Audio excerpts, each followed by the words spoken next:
دیکھیے سوال سائمہ شہزادی جی کا ذرا سا گمبھیر ہے، یعنی کہ تعصب کی وجہ کیا ہے اور دفاتر میں بھی یہ تعصب پایا جاتا ہے. آپ کچھ کہیں گے ڈاکٹر صاحب؟ دیکھیے پریجوڈزم کا جو لفظ ہے، جو چونکہ میں انگریزی زبان کا طالب علم بھی ہوں تو میں اس کو بتاؤں کہ پریجوڈزم جوڈزم جو ہوتا ہے اس کو ہم ججمنٹ کے یا عدلیہ کے حوالے سے کہتے ہیں. ٹھیک. اور پری جوڈزم یعنی پریجوڈزم جو اصل میں ہے کہ کسی کو قبل از وقتی جج کر لینا، یعنی بغور دیکھنے کے بغیر، جائزہ لینے کے بغیر، صورتحال کو پوری طرح سے جاننے کے بغیر ایک رائے کا اظہار کر دینا. یہ ایسے ہی ہے جیسے کوئی عدالت کوئی مقدمہ سننے سے پہلے فیصلہ سنا دے. اجاز بھائی اگر ایسا کبھی ہو جائے دنیا میں تو کیا ہوگا؟ بالکل ثاقب بھائی، بہت ایسا دنیا میں ہوتا رہا ہے اور ہو جاتا ہے. اور کئی دفعہ یہ کرتے ہیں کہ یہ جو عدالت کا پروسیس ہے نا، جس میں مقدمہ سنا جاتا ہے، وکیل استغاثہ ہوتا ہے، جرا ہوتی ہے، وہ صرف ایک ڈھونگ ہوتا ہے کئی دفعہ، کئی مرتبہ یا چند مرتبہ، اور جو فیصلہ کرنا ہوتا ہے وہ پری میڈیٹیٹڈ ہوتا ہے. اچھا، اب اس چیز کو جب آپ سوچتے ہیں تو کتنی تکلیف؟ بہت زیادہ.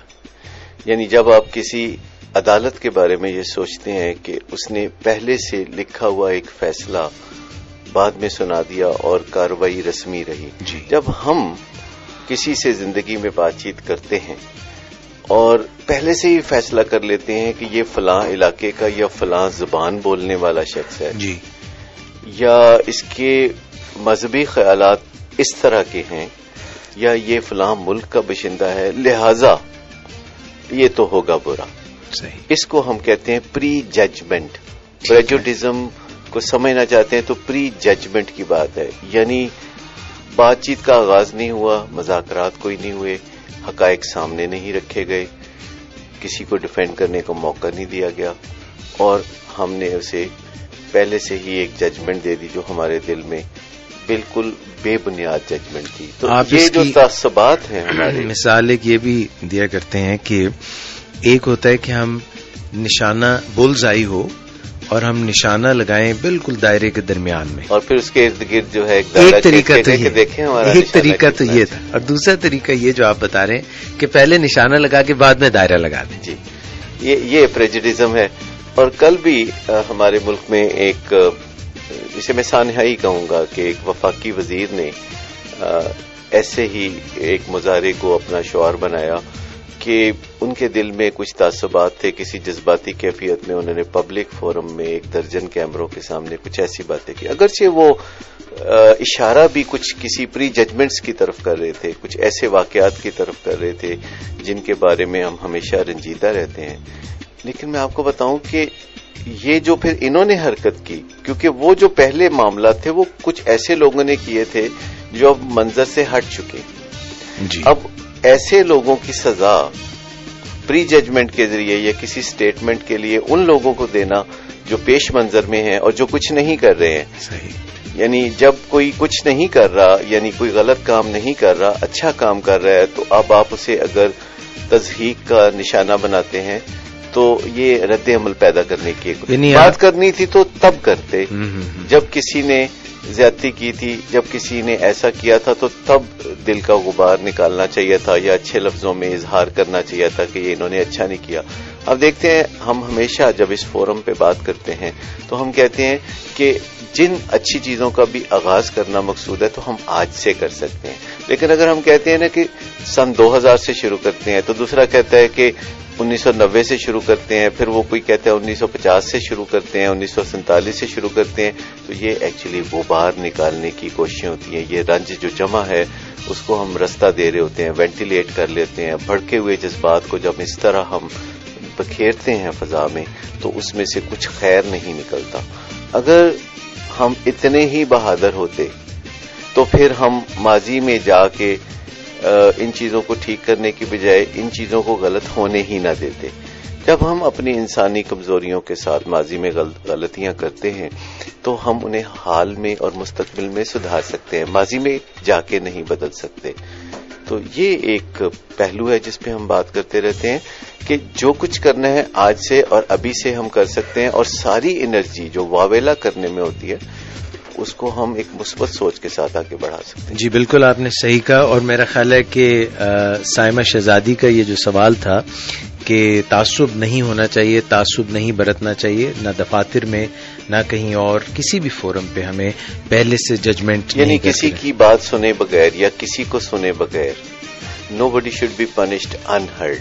اور یہ جو آپ نے بات کی کہ کبھی رنگ کی بنیاد پہ، کبھی نسل کی بنیاد پہ، کبھی لسانی بنیادوں پہ، کبھی فرقے کی بنیادوں پہ، یہ صحیح طریقہ نہیں ہے. جی بالکل یہی میرے کہنے کا مقصد ہے کہ انسانوں کے ساتھ قربتیں بڑھانا اگر آپ چاہتے ہیں تو آپ کو تعصبات ایک طرف رکھنے پڑیں گے، لیکن اگر آپ تعصبات کی راہ میں بہ نکلیں تو سب سے پہلے تو آپ رنگ اور نسل کی بنیاد پر تعصب شروع کرتے ہیں، اس کے بعد آپ کے پاس بہت سے رستے نکل آتے ہیں. ویسے میرا خیال ہے کہ ہمیں کسی بھی بنیاد پہ جو ہے تعصب نہیں برتنا چاہیے، حتیٰ کہ مذہب کی بنیاد پہ بھی کسی بنیاد پر بھی نہیں، کیونکہ انسان کا کسی دوسرے انسان سے جو رشتہ ہے وہ اس کے خون کی سرخی کی وجہ سے ہے. بالکل صحیح ہے، اور وہ سب کے اندر وہی ایک جیسا ہوتا ہے. لہو کا رنگ ایک ہے، ہر آدمی الگ سے ہی، لہو کا رنگ ایک ہے.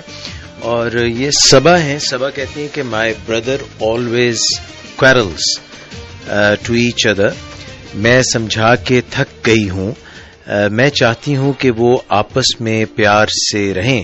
So tell me in detail please doctor صداقت صاحب، میں کیا کروں؟ ان کے بھائی ہیں جو آپس میں لڑتے رہتے ہیں، اور وہ کہتی ہیں کہ میں نے بڑا سمجھانے بجھانے کی کوشش کی مگر کوئی مسئلہ حل نہیں ہو رہا.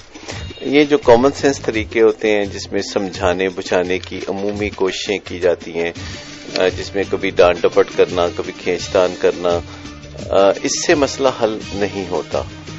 جو مسئلے ماضی میں کامن سینس طریقوں سے حل ہو جایا کرتے تھے، ضروری نہیں کہ وہ ان طریقوں سے مسئلے حل ہوں.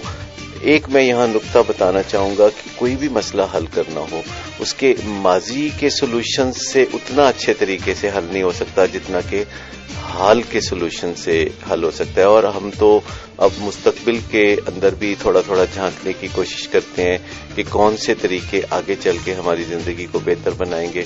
تو اگر آپ چاہیں تو آپ پرابلم سالونگ کے بہت سے طریقے سیکھ سکتے ہیں. آپ ان سے مذاکرات کرنے کے لیے ایسے طریقے سیکھ سکتے ہیں جو مشکل لوگوں سے بات کرتے ہوئے کام آتے ہیں.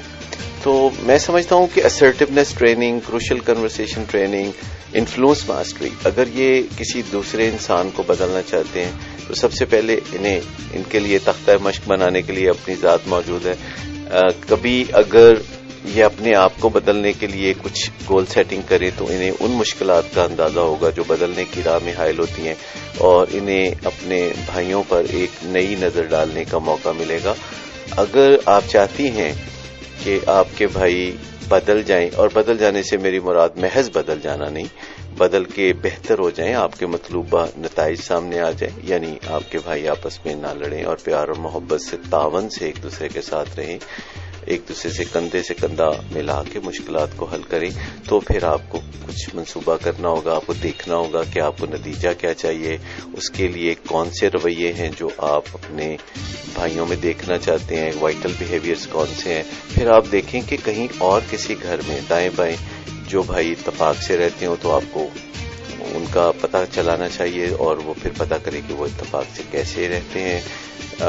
ان بھائیوں کے جو وائٹل بیہیویئرز ہیں جسے ہم پازیٹیو ڈیویئنس کہتے ہیں، ان کا پتہ چلائیں. 2-3-4 رویوں کا جب پتہ چلا لیتے ہیں تو آپ اپنے بھائیوں سے ان رویوں کے حوالے سے بات کرتے ہیں، اور پھر اگر وہ کہیں کمزور پڑ جائیں تو ان رویوں کو مضبوط بنانے کے لیے بھی ہمارے پاس سورسز ہیں جنہیں ہم سورسز آف انفلوئنس کہتے ہیں. اس پہ مزید بات کرتے ہیں اس ٹائم چیک کے بعد.